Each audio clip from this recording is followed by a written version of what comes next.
Personne, je dis bien personne, ne peut soutenir Israël. C'est un territoire occupé que Israël aurait dû depuis longtemps évacuer. Israël a juridiquement, diplomatiquement, humainement tort en Cisjordanie. Et ça vous montre que les Israéliens, comment se comportent les Israéliens. On se croirait, alors pour le coup, véritablement en Afrique du Sud. Ils les considèrent vraiment comme du bétail, ils les maltraitent, ils rentrent effectivement dans les maisons et ils dessinent des croix. Hein. Mais vous imaginez, ça rappelle...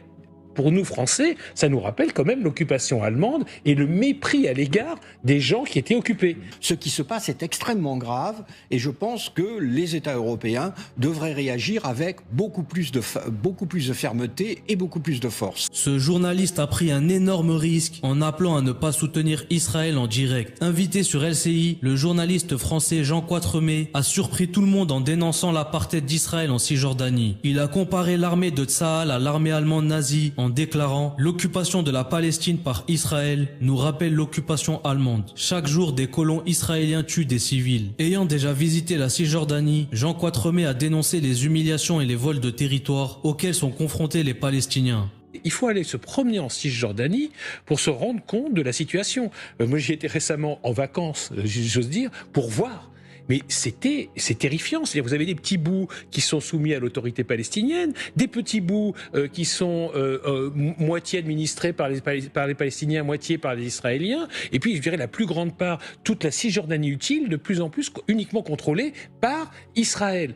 Et des colons qui s'installent partout. Une violence, un racisme. Et là, pour le coup, là, je parle vraiment sérieusement, un apartheid qui est mis en place. On voit très bien d'ailleurs sur cette carte que la présence palestinienne a été grignotée au fil du temps par des implantations israéliennes.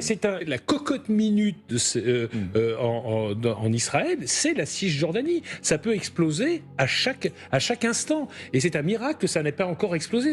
Et ça vous montre que les Israéliens, comment se comportent les Israéliens. On se croirait, alors pour le coup, véritablement en Afrique du Sud. Ils les considèrent vraiment comme du bétail, ils les maltraitent, ils rentrent effectivement dans les maisons et ils dessinent des croix. Hein.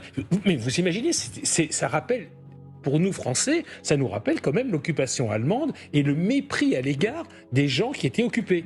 Donc là, Israël joue vraiment avec le feu. Et ce qui s'est passé à Gaza n'a été possible que parce que l'armée était en Cisjordanie pour protéger les colons d'extrême droite qui, tous les jours, tuent des civils. Je répète, tuent non pas des terroristes, mais des civils pour leur piquer leur terre. Il faut se rendre compte du truc. Moi, c'est un miracle que ça n'ait pas encore explosé. Donc là, Israël devrait faire très attention. Et là, je pense que sur la Cisjordanie, personne, je dis bien personne, ne peut soutenir Israël. C'est un territoire occupé que Israël aurait dû depuis longtemps évacuer. Israël a juridiquement, diplomatiquement, humainement tort en Cisjordanie.